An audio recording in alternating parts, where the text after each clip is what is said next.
Hello and welcome back to Expedition Builds. You guys, this is our second day in Iceland, and I'm here with Fannar, and Fannar runs Explore Iceland Now. Explore Iceland Now. This has been just a fantastic experience for us. What I've really loved about it is not only is Iceland mind-blowingly beautiful, but on day two it feels so different from the terrain you showed us on day one. That it's magical. I guess this place is magical. It's called the Land of Fire and Ice, right? Land of Fire and Ice. Yeah, and that's kind of what we've seen. So anyways, we're here with Fannar. You may have noticed that we're standing in front of a pretty damn nice rig. And for North American standards, you guys know from the channel that we do a lot of wheeling in places like Moab and Colorado and so on. And we build our Jeeps and our trucks for that terrain. And I think the same could be said, Fannar. You guys build a specific vehicle that works for Iceland, right? Tell me a little bit about how this is built. So first of all, if you had to say, like, what are you really building for? You have two seasons here. The trucks are running in the summertime out in this. Yeah.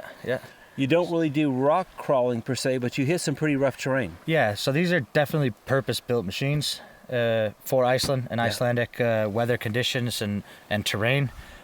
Mostly and ideally built for snow. We're driving in heavy snow conditions, 2, 3, 4, 5 meters of snow, easy. 12 feet. Yeah. It's big heavy snow, stuff, right? Yeah. And then, terrain as we've been driving in here, rocky, river crossing. A lot of deep water. Yeah. So what we'll do is we won't lift them as high as you guys lift them. Yeah. We'll lift maybe 4, 5, 6 inches. Okay. And then we will chop out of the body as much as possible. Right. To keep the center of gravity low. So low LCG build, which is nice. Mm-hmm. That's catching on in America more and more. Tell me what size tire we're running on this beast. So this is my summer setup. Yeah. These are my small tires. Yeah. They're only 44 inches tall. 44s. But you told me they measure closer to. Yeah, they measure closer to 46 inches. Yeah. So these are great. They're a bit harder. So these are tires built by Nokian. Yeah. They're built for an Icelandic company called Arctic Trucks. Okay. They do some modifications here. Yeah. And other than that, the winter setup is a Mickey Thompson 46-inch Baja Claw. Which we're familiar in America with Those Baja Claw. Those are for 16-inch width. Softer sidewall, so much they softer. Flex better, right? Much softer, better float. So better float. Okay, so that's something you mentioned to me yesterday. So the float, we're talking about being up on the soft terrain. Mm-hmm. Let's talk about tire pressure for what you guys run on the Icelandic trucks. Summer pressure for like today, we're out. A lot of water crossings, you guys. I'll show you in the video, rough terrain. What'd you air down to? Yeah, so ideal road pressure in these tires, we keep them at 28 psi. Yeah. And we went down to about 14, 15. Which is soft for a big tire. Pretty soft for a big tire, especially. And what size, sorry to interrupt, what size rim? 17s? These are 17s. You're on a 17. 17s, and these are only 16-inch wide. Yeah, so we've got a lot of rubber to flex, just like we're doing in America. Okay, yeah, good. And so that's your summer. You said we're airing down to about 12, 14? Yeah, summer 12 to 14. Yeah. And that just makes them soft enough to run, but not low enough to where they'll heat up and we damage tire. Copy that, yeah. And then for winter setup on the Baja Claws, then it really depends on the terrain, the conditions. Yeah. I've had this truck in snow deeper than itself. Oh, the roof, Then we'll air down 5 psi, 3 psi. When it's real tough, 0.5. Yeah. Then, but that's a different wheel setup. Those are 16 by 20 inch wide.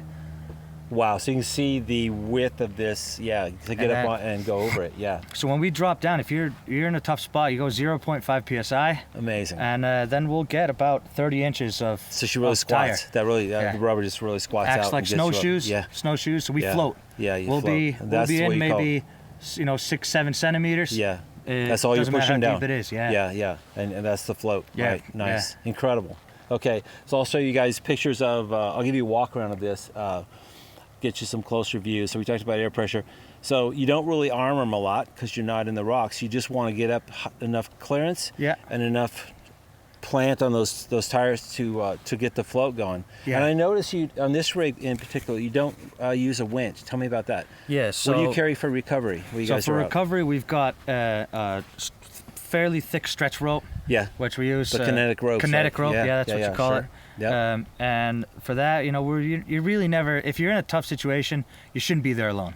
That's the first rule. Is don't go out by yourself. So we don't go out by ourselves, and Yeah. you know, if you get stuck and if you can't air down to 0.5, Yeah. lock up the front and rear, Yeah. put it in your low crawl gear and crawl out of go. it. Yeah. You know, then you're already pretty stuck. Yeah. And Sure. then you're maybe in a situation you shouldn't have been in. Yeah. And then you get your buddy to Yeah. give you a tug out. Yeah, so we just need good anchor points. Good anchor points, to tug yeah. from. Okay, how about tell me about as you can see, tell me about off-road lighting, auxiliary lighting. What do you guys like to use here? Yeah, in Iceland? So I know you guys use a lot of LED. We're big into LEDs. Yeah, It's a big thing in America, and we're putting them everywhere. And I noticed on Fannar's truck that I don't see any LEDs on this thing. So tell me about that. So What's the reasoning? LEDs are great. They last well, give off good light. Output's crazy. Output's crazy. Yeah. It's like turning on the sun, but when we're driving in the snow, it doesn't put off any heat. Sure. So the snow will cake up on the light, and all of a sudden you have no I don't lights. have a light. Yeah. So I like to use lights that give off heat, Yeah. so we can have them Are constant. these halogens? These are halogens. Halogens, Yeah. so they got a little warmth to them, so they're self-cleaning. Yeah. And I chose yellow spec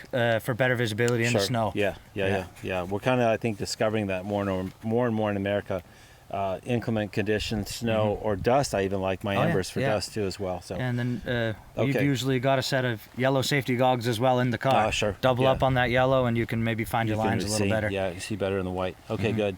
And this truck, I didn't tell. What is this? What are we building on here? This is a Nissan. So this is a Nissan Patrol. Yeah. What year? This is a 2003. Nice. These ones don't think we're an option in the States. Yeah. No, we've never seen a Patrol. So these, it's a great truck on a frame.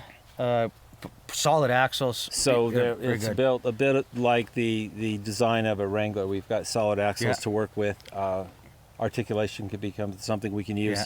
Yeah. And it's a great start point. It's got a 3-liter V6 turbo diesel. So plenty of low end. Plenty of low end torque. And for the 46, these tires, what gear ratio would you run to get your gearing back right? We're at 530 gear ratio on this one. Okay. And that's very good. And that's a good combination of both being out on the interstate, the highways, and being able to crawl. Very good combination. Keep your power and then where you want it. you Nice. know we've got an extra low gear. So we've got the factory Nissan transfer where we've got 4 high, 4 low. Okay. You know, like you're used to. Yeah. And then we can drop it in a low for Nice. tough situations. Yeah. So you've got plenty. Okay.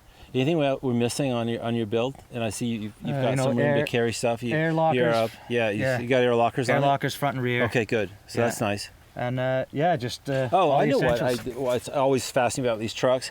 So, are these custom made? The flares? These are because custom made. I like this look. Just looks damn near factory to me, and this looks so well put together. You know. The body lines flow very well. They with do. These. They These do. are all hand molded fiberglass, custom made in Iceland. Made here in Iceland. Iceland, yeah. So we have laws here about the tires can't stick out above out of the fender flares. Yeah. Plus, it just looks really cool. It looks great. Yeah, it looks great. and But we your have some truck of the doesn't get states. Some of the states in the United States have those laws where you can't. Yeah. You know, where you can't get out there too far. But I just love the look of it. It Nice. looks like a complete package to me. Great craftsmanship. And not just something that's been bastardized together. Yeah. You know. So.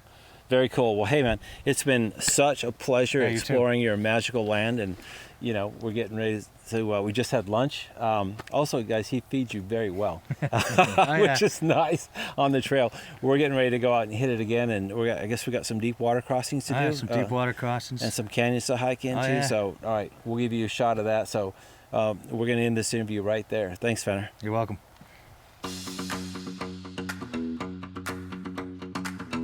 Here's a few more detailed shots of Fannar's Nissan Patrol build, showing you how he's outfitted it for Icelandic conditions.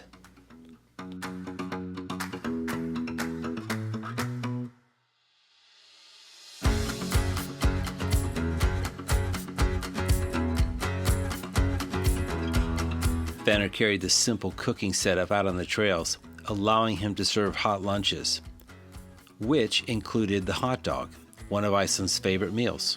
Who knew?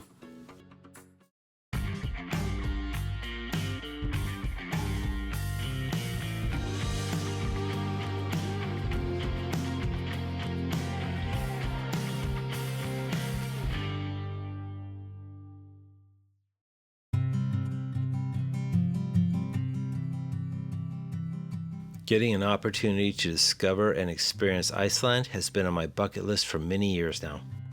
Bags are packed, are you ready to go? This time tomorrow we'll be on the road.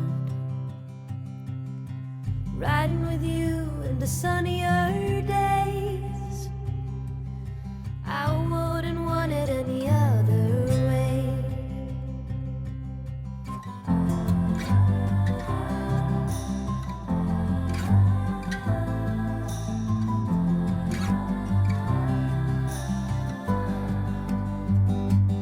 Iceland is truly a magical place, and having an opportunity to see it and experience it up close with personal guides, Fannar and his wife Bjork, made it all the more special.